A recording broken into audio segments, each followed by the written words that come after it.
आपको आज अपने दिमाग को एक बार कुछ देर के लिए किनारे करना होगा। कुछ देर के लिए आपको अपने दिल को परे रखना होगा, वरना आपके इमोशंस आप पे हावी होकर के आपको लॉजिक समझने नहीं देंगे। घर में आज एक बहुत जबरदस्त वाला मुद्दा था कि सारे घर को यह मसला हो रहा है। वैसे तो मैं आपको समझाने की कोशिश करता हूं कि घर के अंदर टॉपिक आज दो लोग थे, बहुत जबरदस्त तरीके से दो लोगों को हाईलाइट किया जा रहा था।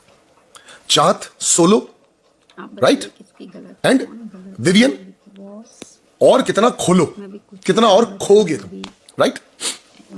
अब ये दो मुद्दे क्यों थे, आप समझने की कोशिश करो कि कंटेंट की कमी है या कंटेंट का फोकस उन लोगों पे किया जा रहा है। अब कंफ्यूजन ये रहता है कि क्या उन्हें विनर बनाने के लिए किया जा रहा है या उन्हें घर से निकालने के लिए किया जा रहा है। चाहत की मम्मी के आने के बाद और विवियन की वाइफ आने के बाद फैमिली वीक वाला ड्रामा खत्म ही नहीं हुआ है।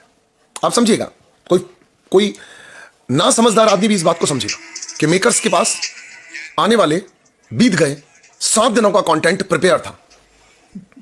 चाहत की मम्मी अंदर आती है, बहुत सारी बातें करके जाती हैं, सोशल पर लगातार एक हंगामा चल भी रहा है, और विवियन की वाइफ दोबारा आती है और आकर के वो सबके सामने डंके की चोट पर बोलती है।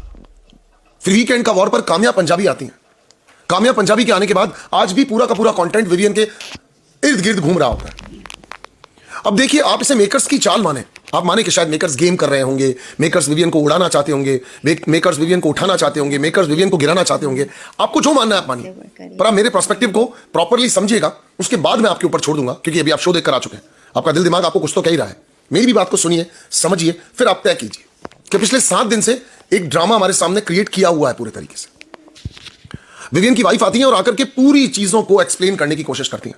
वो यहां पर यह बताने की कोशिश करती हैं कि शिल्पा जी और करण फिर भी ठीक है, बात तो सही, तू समझ कि तुझे ऐसे दोस्त की बिल्कुल जरूरत नहीं अविनाश के लिए। ऐसे दोस्त लोगों को खेल में बाहर कर देते हैं। वो ये समझाने की कोशिश करती है कि ईशा और ये तेरे सगे नहीं हैं, तुझे इन दोनों की परवाह नहीं होनी चाहिए। तू इनको बोल, ये तेरा कंटेंट इस्तेमाल करके तुझे बाहर निकाल के अपने आप को और करण को टॉप 2 में ले जाने की कोशिश कर रहा है। यानी ये बैटल तो चल रही है अविनाश, विवियन और करण के बीच में, जिसमें कमजोर कौन पड़ रहा है, या इमोशनल कौन हो रहा है, या फालतू बेवकूफ कौन है, ये हमें तय करना है। Like if you are not liking Vivian तो आप उसको फालतू बोल दो।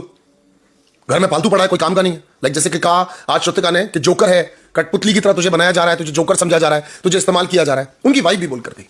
आप एक बात बताओ कि क्यों नहीं विवियन का टॉपिक सारे घर वाले मिलकर के डिस्कस करें, क्यों नहीं करें? क्यों चाहत कोई पब्लिक प्रॉपर्टी है?